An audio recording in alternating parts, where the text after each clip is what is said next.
Bienvenidos a las historias de Lilith.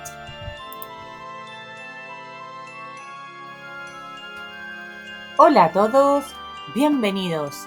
Exilio, Diario de una invasión zombie, continúa hoy. Así que prepárense para otra gran aventura.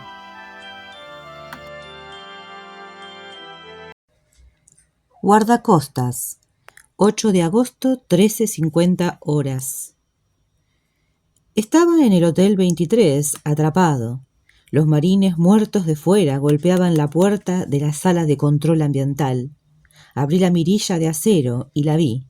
Era Tara, ensangrentada, muerta, hambrienta. John estaba detrás de ella, arañando la puerta. No recordaba cómo había podido llegar hasta allí. Tan solo sabía que estaba allí. Esos rostros familiares estaban rodeados por los de los marines. Muchos de ellos tenían el cuerpo cubierto de fatales orificios de bala. Mi operador de radio también estaba allí. Aún llevaba los cascos en la cabeza. Y entonces habló. El difunto operador de radio habló. Dijo: «Señor, despierte. Tengo un mensaje importante para usted». No estoy seguro de la naturaleza del mensaje que llegó anoche mientras dormía. Me desperté al oír que el operador de radio llamaba a la puerta. El mensaje me decía que teníamos que desplazarnos a la costa para auxiliar un barco de mediana envergadura de la Guardia Costera que se había averiado. No corrían peligro inmediato y habían anclado frente a la costa de Texas, a tan solo 130 kilómetros por tierra del lugar donde debía de estar varado el Bahama Mama. Después de leer el mensaje y comentarlo con el sargento de armas, llegamos a la conclusión de que sería preferible salir durante la noche. Me desperté y le conté a Tara lo que había visto en mi sueño. Era más que una amiga y me sentía como si pudiera contarle cualquier cosa. También Dean era firme como una roca. Su sabiduría me ayudó a hacer frente a los demonios que durante esos días me desgarraban a menudo el alma. Tuve una sensación similar a la de regresar después de unas largas vacaciones y encontrarme con el trabajo acumulado. Mientras escribo esto, el tercero al mando traza la ruta que seguiremos por tierra para ir al encuentro del barco guardacostas, que sigue inmóvil en el agua. En cualquier otra situación habríamos partido de inmediato, pero como los hombres que se encontraban en la embarcación están más o menos a salvo, nos tomamos un tiempo para trazar planes y reunir provisiones, a fin de que el viaje sea menos peligroso. Me gustaría que esta expedición no sobrepasara las 48 horas. Aún quedan muchas cosas por hacer hasta que culmine la fusión de los dos grupos. El Hotel 23 no tiene capacidad suficiente para tantos, pero algo me dice que con equipamiento pesado y algunas divisorias de cemento que encontraríamos en la interestatal, sería posible construir una pared en torno a la valla metálica. Tardaremos meses en reunir todo el material necesario, pero tal vez merezca la pena. Cambio de tema. Hoy mismo Danny se ha hecho daño cuando jugaba fuera con Laura. Perseguían a Annabel y entonces Danny ha metido el pie en un hoyo y se ha torcido el tobillo. Últimamente les dejamos salir más a menudo, pero los marines siguen órdenes estrictas de cuidar de su seguridad donde quiera que se encuentren. He cargado todo mi equipo en el LAF número 2. Lo he bautizado con todo mi afecto y con todo secreto como Aguantababuluba. Yo mismo no sé por qué, pero ese nombre le queda bien. Hoy hace mucho calor y vamos a llevar provisiones extra de agua para mantenernos hidratados y con vida. Sé que nuestras reservas de agua no son todo lo abundantes que debieran, y tampoco las de combustible.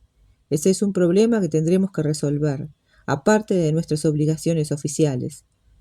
En cierta manera, me alegro de que el Hotel 23 no sea más que una gotita dentro del cubo de agua de nuestros mandos estratégicos. Me voy a llevar a los mismos marines que la otra vez. No recuerdo que ninguno de ellos la jodiera en la última misión, así que no veo la necesidad de reparar lo que no está averiado, y todavía menos en una misión tan precipitada. Puede que forme un grupo distinto para la siguiente, si es que hay una siguiente. 11 de agosto, 22:28 horas. Partimos del Hotel 23 sin percances. Fuera había mucha humedad, y al abrir la compuerta por la que saldríamos del complejo, tuvimos la sensación de entrar en un sauna. Los vehículos ya estaban con el depósito lleno, a punto para partir. Las carreteras necesitaban un exhaustivo mantenimiento del que nadie se iba a encargar jamás. El hormigón estaba lleno de grietas y no había visto varias vías públicas en tan mal estado desde que serví en Asia.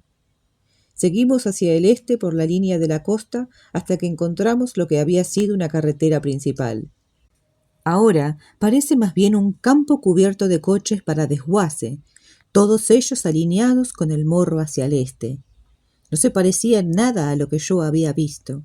Sus restos herrumbrosos eran lo único que aún indicaba la dirección que había seguido la carretera.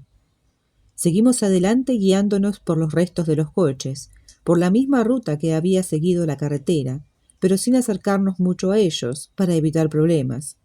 Los muertos vivientes no eran inteligentes y no tenían noticia de que en esa zona hubiera radiación, pero las onduladas colinas de Texas podían ocultárnoslos fácilmente cuando atravesáramos las depresiones del camino. Otra idea que me remordía por dentro era que la situación había cambiado por completo. Antiguamente había tan solo un puñado de animales que pudiesen matar de un mordisco, como por ejemplo algunas especies de serpiente. Ahora, el péndulo del equilibrio que oscila entre criaturas mortíferas y humanos vulnerables se ha descantado hacia el cataclismo. Con las víboras, al menos, existía siempre la posibilidad de sobrevivir. Según me cuentan los marines, no existe un antídoto contra esas criaturas que se han adueñado del mundo entero. El sargento de armas dice que haberlos visto en cientos, hombres fuertes que sucumbieron 36 horas después de que los mordiesen o arañaran. Existen incluso casos documentados de víctimas que se infectaron porque les contaminaron accidentalmente una herida abierta con saliva. Queda algo que me obsesiona. ¿De dónde sacan su energía? Parece que después de muertos dispongan de reservas inagotables de energía.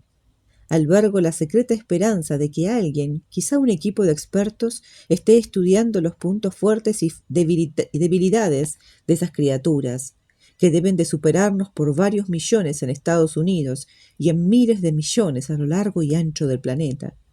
Estos eran los pensamientos que me revoloteaban por la cabeza durante la misión de rescate del Reliance, que se había quedado inerme sobre las aguas. Debíamos de encontrarnos a unos pocos kilómetros de nuestro destino, cuando las gafas de visión nocturna me revelaron a un primer grupo. Expuse con sumo cuidado los protocolos para el empleo de violencia por los que iba a guiarse nuestra unidad. Sabían que tenían que emplear la fuerza contra los muertos vivientes tan solo cuando fuera absolutamente necesario. Los ruidosos motores de los LAV hacían que los muertos vivientes girasen violentamente sobre su eje y avanzaran hacia nosotros cuando pasábamos. Estaban como programados y sabían que cualquier ruido fuerte indicaba la presencia de alimento. Les miré con odio desde la torreta de artillería y luego clavé los ojos en la noche. Las gafas eran buenas, pero no ofrecían una visión ilimitada. No era como la del ojo desnudo a la luz del día. Era como llevar una gigantesca linterna verde que se encendía de noche e iluminaba tan solo hasta un alcance de unos 700 metros. Era siempre lo mismo, un cadáver tras otro, y merodeaban por la zona donde habían muerto. Viajar con vehículos de 8 ruedas tenía sus ventajas. Nos movíamos sin problemas fuera de la carretera hasta que llegábamos a un puente o un paso a desnivel.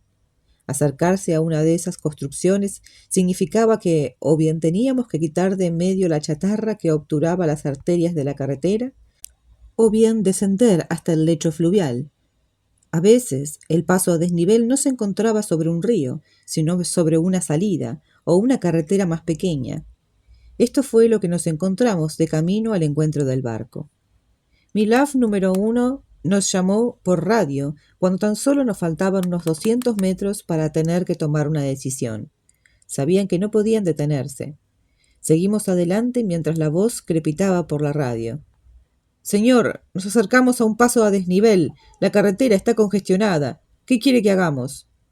«¿Qué clase de vehículos nos cierran el paso?», le pregunté. «Veo un par de camiones de 18 ruedas, señor», me respondió. No tuve otra opción que ordenarles que bajaran por una pendiente que descendía hasta una carretera perpendicular. Les dije que bajaran en diagonal y que no se detuviesen bajo ningún concepto. Por poco que me gustara la idea, esas máquinas aún estaban muy necesitadas de mantenimiento básico, mantenimiento civil profesional, y sabíamos que en más de una ocasión habían empezado a chisporrotear y se habían muerto al frenar con brusquedad. Mientras el LAV número 1 desaparecía 50 metros más adelante y descendía al abismo, la señal de radio se volvió más estridente y luego tan solo se oyó estática. Abrí el micrófono y solicité respuesta. El LAV número 1 me respondió. «Señor, es posible que prefiera tomar el paso a desnivel. Hemos encontrado un autobús escolar repleto de cosas de esas y son muchas».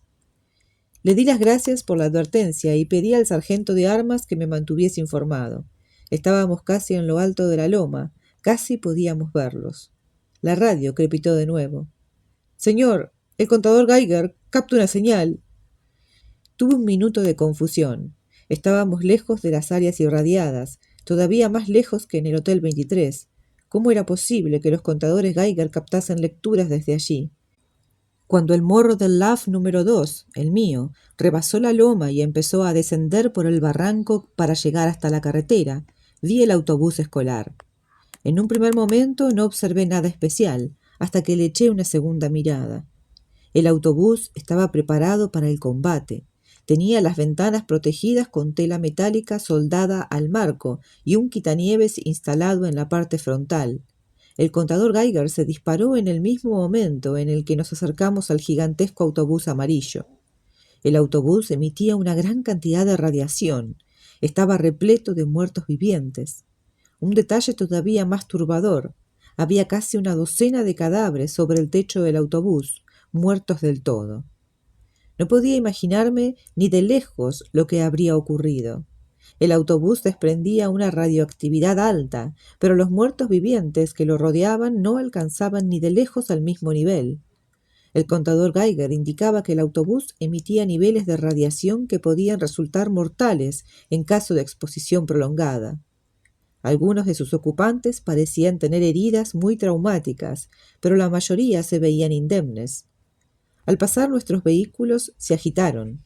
Lo último que vi del autobús fue la penúltima ventana del costado derecho. Un chico joven colgaba de la ventana por la pierna derecha. De la izquierda ya solo quedaba el hueso. Tenía la cara cubierta de quemaduras y lesiones. No parecía ni muerto ni no muerto. Sin interrumpir el contacto por radio, pasamos de largo y esquivamos a los muertos vivientes mientras ascendíamos de nuevo por la pendiente para retomar el camino hacia el este. No sabía exactamente por qué, pero la visión del autobús me había afectado. Se me ocurrió que tal vez estuviera repleto de supervivientes que habían tratado de alcanzar un área más segura. Estaba claro que procedían de una zona irradiada y que sabían que quedarse inmóvil se pagaba con la vida. Me pregunté cómo habrían salido los que se hallaban en el techo del autobús. No había visto ningún arma. Tuvieron que pasar varias horas para que me pusiera a pensar en otra cosa. Seguimos adelante en horas nocturnas y remolcamos, esquivamos, evitamos. No nos detuvimos hasta encontrar un camión cisterna lleno de combustible que se encontraba a una distancia segura de todos los embudos que se habían formado con la chatarra y los atascos de tráfico. Como no nos quedaba tiempo para examinar el vehículo, ni para buscar la manera de arrancarlo de nuevo, uno de los hombres sujetó una cadena envuelta en tela a la válvula del combustible y la abrió de un tirón. El diésel empezó a derramarse por el suelo. Todos nosotros sabíamos que el diésel no se inflama con facilidad y que no representaría una verdadera amenaza, siempre que lo manejáramos con inteligencia. Empleamos uno de los cuchillos Ka-Bar para cortar una de las mangueras de goma que se encontraban a un lado de la cisterna y la sujetamos a la válvula rota con cinta americana. No quedó bonito ni impermeable, pero cumplió su función. Llenamos de combustible tanto los depósitos de los vehículos así como las latas que llevábamos. Uno de los mecánicos examinó el combustible y dijo que todavía estaba bien, pero que si no se trataba, dejaría de estarlo al cabo de más o menos un año. Cegamos la válvula rota con tela que recortamos de los asientos del vehículo, un vaso grande de 3,5 litros y un trozo de cuerda. Resumaba un poco, pero tardaría siglos en vaciarse. Marcamos su posición en los mapas como una opción para repostar si lo necesitábamos en el camino de vuelta. La posibilidad de repostar hizo que me sintiese un poquito mejor, pero el deplorable mantenimiento de los vehículos, unido a la dudosa calidad del combustible, echaba a perder todo pensamiento positivo. Al amanecer llegamos a Ridgewood, Texas. El poste que indicaba el nombre y la población había quedado parcialmente ilegible por culpa de un grafiti. Se olía la sal en el aire. No estábamos muy lejos del Golfo.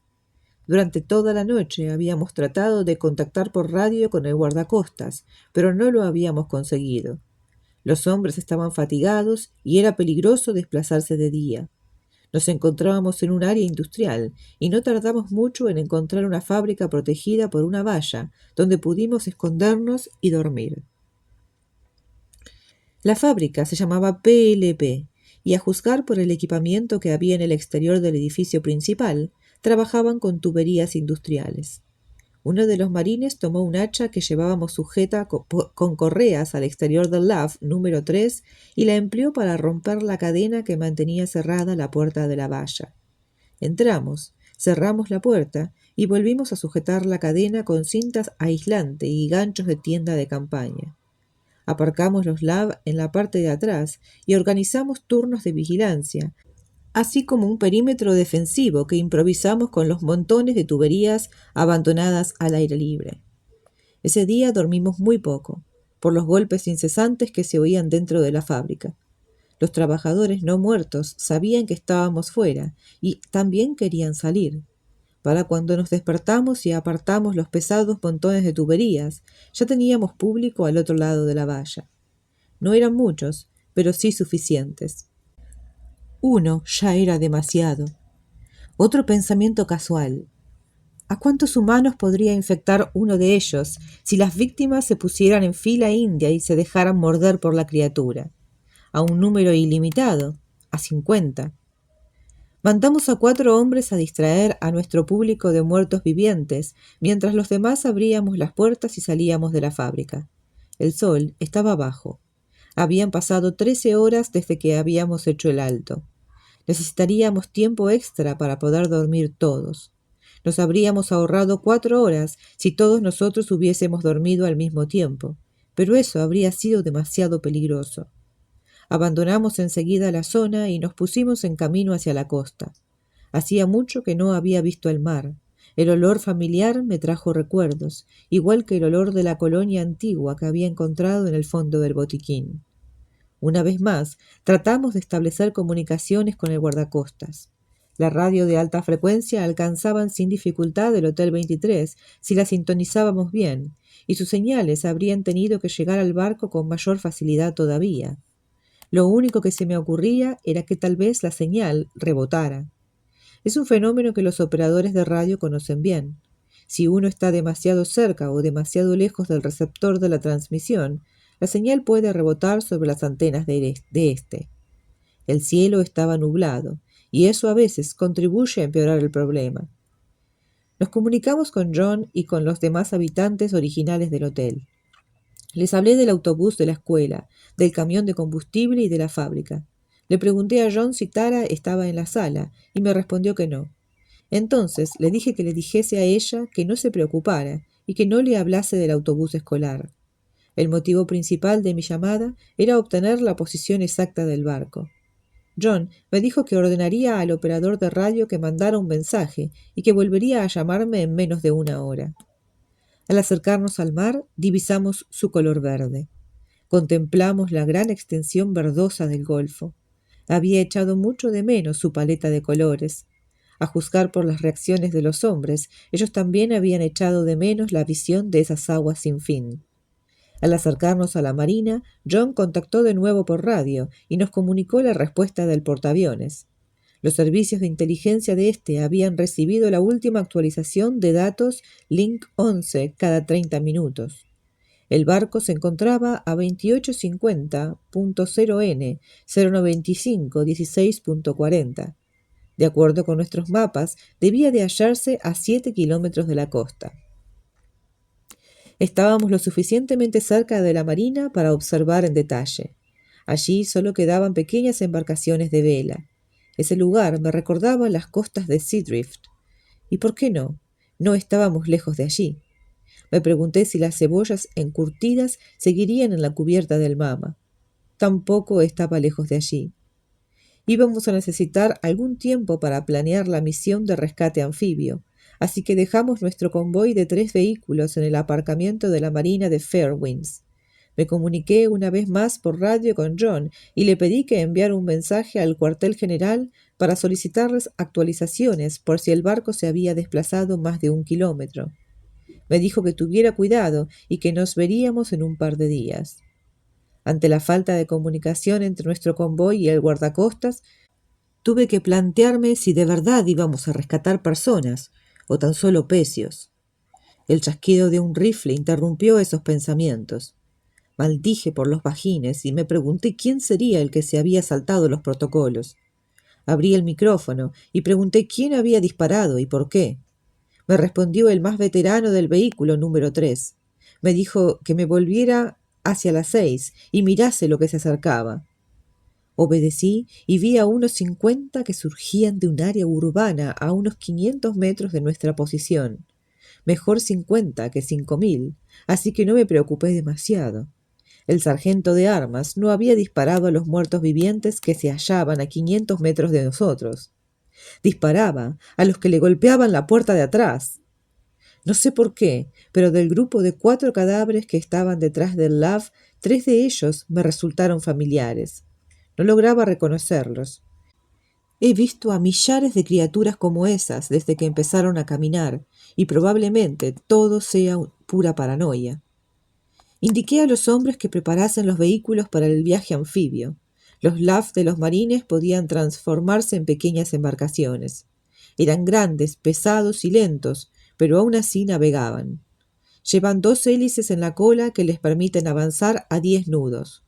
Disparamos contra los que estaban en nuestra zona y contra los que aparecieron entre el agua y nosotros. Teníamos el camino despejado y nuestros vehículos estaban a punto, así que nos arrojamos al Golfo de México. Hordas de muertos vivientes nos perseguían. El agua que me salpicó la cara estaba templada. Cuando empezó a filtrarse en el compartimento, miré al sargento de armas con inquietud. Me sonrió y me dijo que no me preocupara, que si no entrase agua sería él quien se inquietaría. Confié en él y me asomé de nuevo al exterior para ver lo que ocurría en la costa. Les dije a los otros LAF que navegaran al ralentí y formaran una hilera a unos 100 metros de la costa. El agua acumulada en el interior del vehículo llegaba a los 5 centímetros, pero no parecía que fuésemos a hundirnos. Salí afuera y les vi congregarse en la orilla como hormigas. Fue entonces cuando la radio emitió otro bip y nos llegó otro mensaje de voz. Se oían los sonidos ya familiares de las voces encriptadas al desencriptarse. Suena como un módem de los antiguos hasta que por fin la voz se vuelve reconocible. John volvía a llamarnos y nos decía que le habían informado de la posición actual del barco. Aun cuando hubiéramos solicitado actualizaciones, tan solo para el caso de que se hubiera movido más de 400 metros, los del cuartel general habían pensado que también nos sería de utilidad que nos informaran de que el guardacostas no se había movido lo más mínimo. Tuve que darles la razón. La embarcación no había experimentado desplazamientos significativos desde la última vez en que la antena de su mástil había retransmitido una actualización automática. Los gemidos de los muertos se hacían oír en la distancia y se colaban por el micrófono. Oí la voz de Tara y me di cuenta de que los del complejo trataban de arrebatarse el micrófono el uno al otro. Tara me habló y me preguntó si todo iba bien. Yo le expliqué nuestra situación y la informé de que no corríamos ningún peligro inmediato.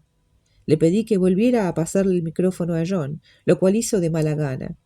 Le dije a John que estábamos a punto de salir a mar abierto en busca del guardacostas. Las brumas venían hacia nosotros.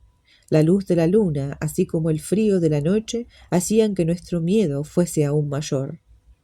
Dejamos a la manada de muertos vivientes en la costa y nos dirigimos a las coordenadas que nos había dado el grupo de combate del portaaviones. A medida que nos alejábamos, los gemidos dejaron de oírse y nos olvidamos del enemigo. Traté de no pensar en los muertos vivientes que nos acecharían en el fondo del mar o que flotarían sin rumbo bajo la superficie. Les deseé lo peor, porque esos eran los que me daban más miedo. El equipo óptico del Love era mucho mejor que las gafas de visión nocturna, y por ello volví a meterme dentro y desplegué los sensores. Aún divisaba la costa. Los muertos vivientes seguían allí. Seguían congregándose como hormigas. Orienté de nuevo el instrumento hacia la dirección en la que se movía el vehículo.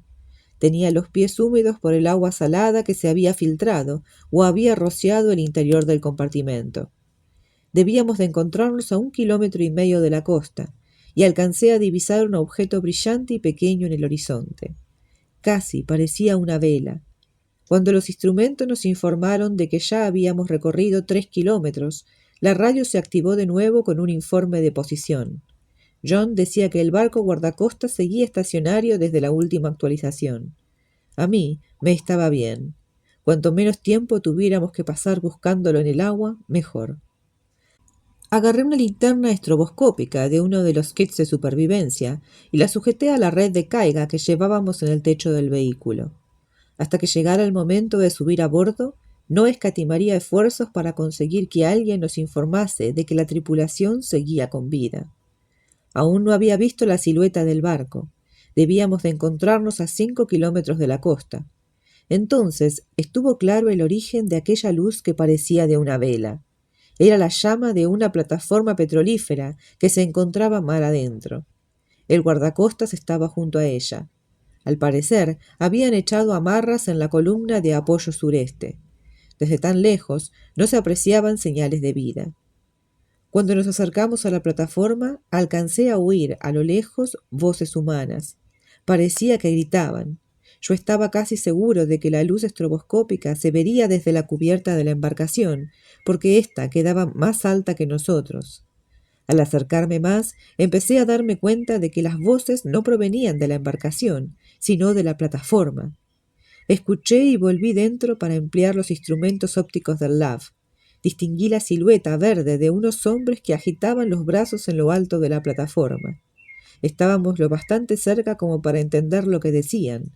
Nos decían que no subiéramos al barco. Estaba invadido.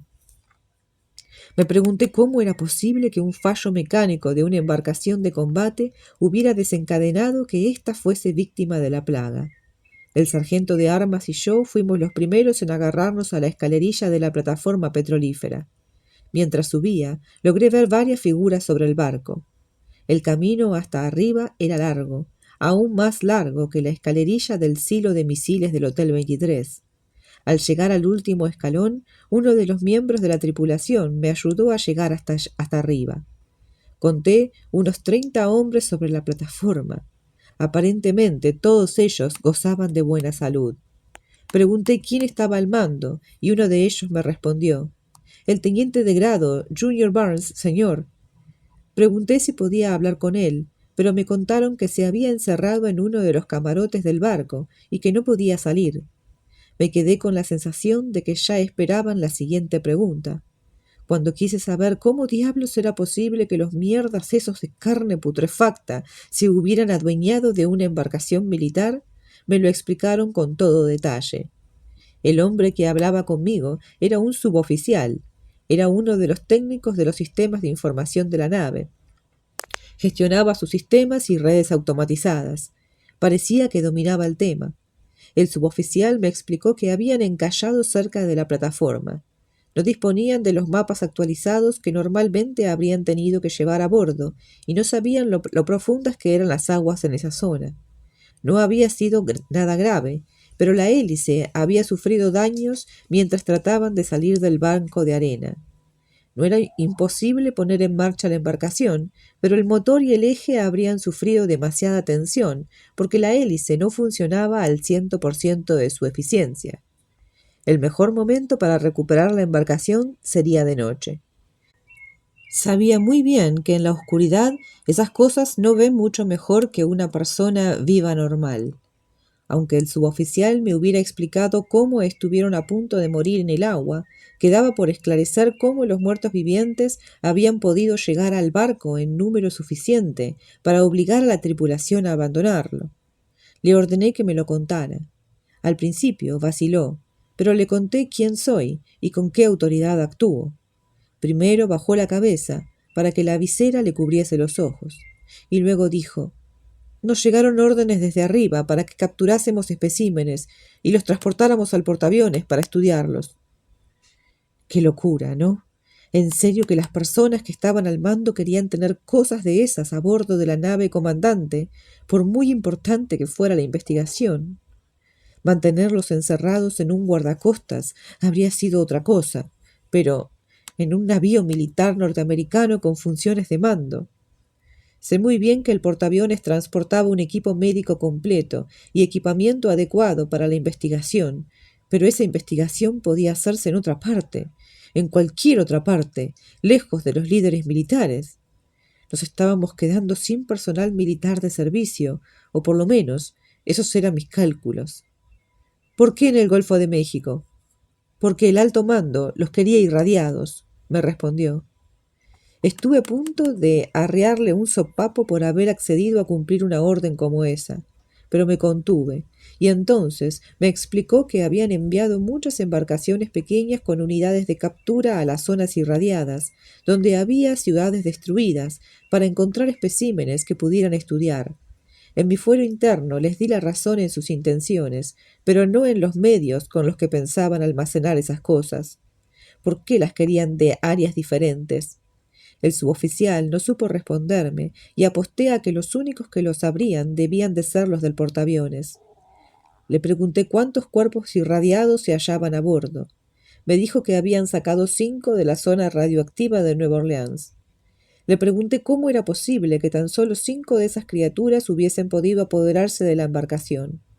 Volvió los ojos hacia la noche y aguardó un minuto en silencio, sin saber qué decirme. Le chasqué los dedos delante de la cara para sacarlo de aquella especie de trance. Entonces empezó a contarme lo que yo ya había temido y sospechado. Esos de ahí no son como los demás, señor.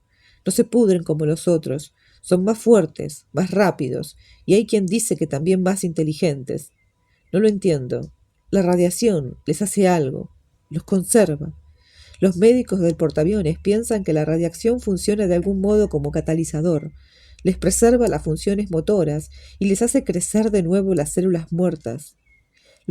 Por extraño que parezca, las células regeneradas siguen muertas. Los médicos no lo entienden, ni lo entiende nadie. Aunque no lo reconocerán jamás, pienso que se equivocaron al arrojar las bombas nucleares. Las criaturas de esa embarcación lograron librarse de las correas que los sujetaban y mataron a los 3 hombres que estaban de guardia. Esos hombres se transformaron y lo único que pudimos hacer fue cerrar el puente y amarrar el barco a esta plataforma antes de que nos devoraran. De acuerdo con los cálculos del suboficial, debía de haber unos 15 muertos vivientes en la embarcación. Supuse que había llegado la hora de actuar. Le dije al suboficial que lo sentía mucho y que los especímenes del guardacostas no llegarían al portaaviones. Íbamos a matarlos a todos. Perdimos a un marín en el asalto. En total, necesitamos 45 minutos para adueñarnos del barco. Estaba oscuro y habría sido un suicidio que nuestra unidad entera lo abordase. Me llevé al sargento de armas y a un curtido sargento de personal que se empeñó en ir. Hace poco me han informado de que su esposa vive en el campamento base original de los marines. Puedo decir que peleó con bravura y que probablemente nos salvó tanto al sargento de armas como a mí. Abordamos la embarcación con suma cautela. Saltamos sobre los cables de amarre hasta la cubierta. El sargento de personal Mac era el único de los 3 que llevaba un arma con silenciador. Les habíamos dejado las otras al resto del grupo por si las necesitaban para defenderse.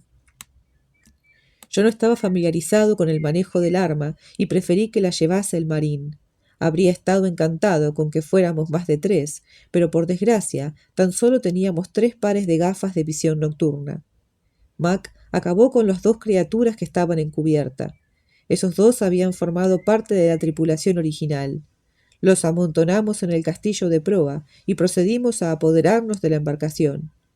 Gracias al sistema de comunicación interna 21MC del guardacostas, pudimos hablar con los 6 supervivientes encerrados en la cocina. Por los altavoces se oía el rumor de fondo de los muertos vivientes, que golpeaban sin misericordia la persiana de acero con la que podía aislarse la parte de la cocina donde se habían parapetado. Ese obstáculo era lo único que impedía que los cocineros y el oficial en jefe de la nave muriesen devorados. Nos contaron que se habían cargado a uno de los muertos vivientes irradiados con un extintor y un hacha del equipo contra incendios. Uno de los hombres que habían abatido a la criatura era presa de vómitos y estaba débil, probablemente como consecuencia de la exposición. Los marineros se habían puesto trajes antirradiación al entrar en Nueva Orleans para capturar a los especímenes, que sin duda arrastraban una fuerte carga radioactiva y eran muy peligrosos para quien se les acercara. El teniente me había dicho que los otros dos estaban fuera de la cocina y golpeaban las paredes interiores de la embarcación. Le parecía que gran parte de los tripulantes no muertos del guardacostas se hallaban al otro lado de la persiana de acero, pero no estaba seguro de que fuesen todos. Nos metimos por el corredor y bajamos por la empinada escalerilla. La cocina estaba en el centro de la embarcación, por debajo del nivel de las aguas. Cuando estábamos a punto de llegar abajo, Mac me susurró que iba a cargarse una de las luces del pasillo para seguir en situación de ventaja. Le pegó un tiro y el cambio en la atmósfera provocó que una de aquellas cosas saliera a espacio abierto, enfrente de su arma. Mac la derribó con 2 disparos. El primero dio en el hombro izquierdo de la criatura, pero no logró nada, aparte de salpicar con sangre putrefacta y negra la pared que estaba detrás. El segundo disparo hizo blanco en la nariz, y me imagino que ese sí que debió de tocarle lo suficiente cerebro, porque dejó de moverse. Lo arrastramos a un rincón del pasillo y por seguridad le sujetamos los brazos y las piernas con una esposa de plástico. Seguimos avanzando sigilosamente en la oscuridad. Todos los sonidos eran truenos y todas las luces LED nos parecían relámpagos. La embarcación tenía el olor familiar a naftalina con un regusto de muerte. Llegamos a una compuerta. Era una gran puerta de acero que impedía que el agua inundase los compartimentos adyacentes en caso de ataque o emergencia. Tenía empotrado un cristal grueso, circular, no más ancho que una lata de café, que hacía las veces de mirilla. Miré por allí y vi que las luces de emergencia de la embarcación estaban encendidas. Un fulgor rojo y espectral iluminaba la pequeña sal del otro lado. Tiré de la palanca de la compuerta con todo el sigilo que me fue posible, centímetro a centímetro. Todos nosotros dimos un respingo cuando crujió por la falta de mantenimiento. Sostuve la palanca en su sitio y volví a mirar por el cristal. Observé que algo se movía en el otro compartimento. Se oyó un golpe estruendoso, porque una criatura muy fuerte había golpeado la compuerta. Estuvo a punto de ceder a la presión, pero por fortuna aún no había movido la palanca lo suficiente como para quedarse abierta. La criatura que se encontraba al otro lado nos impedía ver la luz roja. Oprimía la cara contra el grueso cristal y lo golpeaba con la cabeza en un fútil intento por atraparnos. Todas las fibras de mi cuerpo me decían que me marchase y que no abriera la gruesa compuerta de acero. Aún estábamos a tiempo de volver por donde habíamos venido y sobrevivir. Allí abajo había hombres y sabía que cada hora que pasasen cerca de criaturas irradiadas sería una hora menos que les quedase de vida. Le dije al sargento que yo abriría el cerrojo y él le daría un tiro a un cable que había atado a la puerta para abrirla. Como ya no tenía ningún sentido guardar silencio, forcé la palanca sin preocuparme por si hacía ruido. En cuanto el cerrojo estuvo abierto, Mac tiró del cable. La puerta se abrió y la criatura entró. Por suerte para nosotros, no estaba acostumbrado a la vida del barco. Tropezó con el marco de la compuerta y se cayó de bruces. Contando con que la criatura tardaría en levantarse, preparé el arma para el disparo de precisión. La cosa no salió como yo esperaba. La criatura se incorporó enseguida. Era uno de los muertos que se habían preservado en la zona de Nueva Orleans. Cabeceó hacia mí y las gafas me chisporrotearon como si fuera un canal de televisión mal sintonizado. Lo último que vi fue su garra huesuda que se me acercaba. Pero entonces una luz intensa me cegó y oí el disparo con silenciador del H.I.K. de Mac. Sentí que el aire se agitaba a mi alrededor y oí un pesado golpe. Algo se había estrellado contra la superficie de acero del suelo. Me saqué las gafas de visión nocturna. Cuando mis ojos se hubieron acostumbrado a la luz brillante, vi que la linterna Surefire de Mac iluminaba el compartimento. Mac y yo sacamos 2 mochos de un cubo que estaba por allí, empujamos a la criatura hasta un rincón y le pusimos encima todos los objetos pesados que teníamos a nuestro alcance, para dejarla incapacitada igual que la otra que habíamos eliminado. Una vez más, por si acaso. No le pudimos poner las esposas de plástico porque la radioactividad alcanzaba probablemente un grado letal. A la máxima velocidad que nos fue posible, salimos de aquella sala y dejamos atrás también a la siguiente. Lo más probable era que todos los sitios por los que hubiera pasado la criatura fuesen inseguros. Sé que me dejé llevar por la imaginación, igual que cuando a alguien le pica la cabeza porque le han hablado de piojos, pero casi sentí el calor de la radiación en la cara y el cuello. El compartimento siguiente estaba despejado. Una última puerta de acero nos separaba del área de la cocina. Nos enfrentábamos a un par de problemas. Primero, las gafas de visión nocturna se ponían borrosas por alguna especie de interferencia electromagnética o radiológica. Y segundo, se había abierto un leve resquicio en la pesada puerta de acero. Las únicas barreras que de verdad nos separaban del grueso de los muertos vivientes de la cocina eran un pasillo largo y oscuro y una puerta de acero a medio abrir. A través del resquicio vi sus sombras al otro lado. La puerta debía de estar a unos 10 metros de nosotros. Lo único que podíamos hacer era irrumpir en el compartimento y matarlos a tiros. Ni tácticas especiales ni métodos ingeniosos para hacerle frente. A mí no me gustaba esa manera de actuar y deseaba encontrar un método mejor. Nos acercamos a la puerta.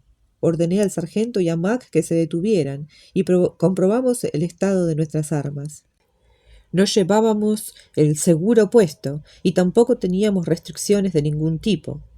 Contábamos con 87 cartuchos a punto para disparar. Serían más si era necesario recargar, pero todos nosotros sabíamos que si se daba esa situación, íbamos a morir de todos modos. Muy bien, dejamos por acá esta gran historia. Nada, terrible todo lo que sucedió, increíble también. Pero bueno, hay un avance, la humanidad no deja de buscar, ¿no? De buscar una solución a toda esta terrible catástrofe que ha sucedido, ¿no? ¿Qué lo habrá desatado? No lo sabemos, pero hay humanos todavía y siguen luchando. Vamos a continuar con esta historia la próxima, así que no se la pierdan. Están invitados a suscribirse, a dejar likes, a comentar qué les pareció este capítulo y los espero la próxima.